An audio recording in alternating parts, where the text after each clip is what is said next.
మండలిలో సభ్యుల ప్రశ్నలకు మంత్రుల సమాధానాలని చెప్పి చూస్తే ఏంటా అనేది లోపలికి వెళ్ళి చూస్తే కాపు సామాజిక వర్గం కోసం సంబంధిత కార్పొరేషన్ కంటే 2024-25 సంవత్సరంలో 4,646 కోట్లు కేటాయించామని, ఇందులో 4,440 కోట్లు ఖర్చు అయిందని, 2025-26లో కూడా 4,924 కోట్లు కేటాయిస్తే 4,360 కోట్లు ఖర్చు అయిందని, 2026-27లో కూడా 5,000 కోట్లు కేటాయిస్తే ఇప్పటి వరకు 2,332 కోట్లు ఖర్చు చేశామని మంత్రి చెప్పారంట కాపు సామాజిక వర్గానికి సంబంధించి.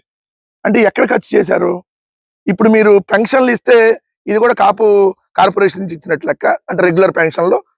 లేదంటే అమ్మఒడి స్కీమ్, అంటే మీరు పేరు మార్చారు కదా తల్లికి వందనం, ఇది కూడా ఇప్పుడు కాపు కార్పొరేషన్ కింద ఇచ్చినట్లు లెక్క. ఇది ఎలా అవుతుంది? కాపు కార్పొరేషన్ కి సపరేట్ కదా మీరు ఇవ్వాల్సింది. కాపు నేస్తం ఉంది, అది కాపు కార్పొరేషన్ నుంచి ఇవ్వాలి. ఎందుకు కాపు నేస్తాన్ని మీరు ఎత్తేసారు? ఇది 3వ ఏడాది, ఒక్క ఏడాది కూడా మీరు కాపు నేస్తం ఎందుకు ఇవ్వలేదు? ఇవ్వకుండా రెగ్యులర్ గా ఇచ్చేటటువంటి స్కీములు ఏదైతే ఉంటాయో నార్మల్ పెన్షన్, అవి పెన్షన్ కూడా ఓసీ, బీసీ, ఎస్సీ, ఎస్టీ అందరికి ఆ పెన్షన్ ఇస్తారు కదా, దాంట్లో ఓసీ కాపులకి ఇచ్చేటటువంటి పెన్షన్ సపరేట్ గా కాపు కార్పొరేషన్ నుంచి ఇచ్చామని చెప్పి చూపించుకొని కార్పొరేషన్ కి ₹1 కూడా మీరు నిధులు కేటాయించకుండా ఇలా రాసుకుంటే ఇలానే కదా మీరు దొరికిపోయేది. మంత్రులు ఎమ్మెల్యేలు అడిగిన క్వశ్చన్ల కంటే మంత్రులు సమాధానాలని ఎలా దొరికిపోయారో చూడండి.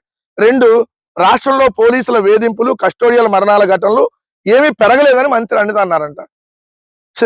అనిత గారు మీరు హోంమంత్రేనా? విజయవాడలో లాకప్ డెత్ నుంచి అక్కడ కర్నూలులో మాలగంగమ్మ దాకా, మనం చూస్తే విజయనగరంలో కళావతి, ఏదైతే తెనాల్లో జరిగినటువంటి ఇన్సిడెంట్, ఇలా వరుసగా దాదాపుగా 3 నెలల వ్యవధిలో 10 జరిగినాయి కస్టోడియల్ డెత్లు, లాకప్ డెత్లు. 3 నెలల్లో 10 అక్షరాల 3 నెలల్లో ఏమీ పెరగలేదంట. అంటే ఈ సంఖ్య చాలా చిన్నదా మీకు?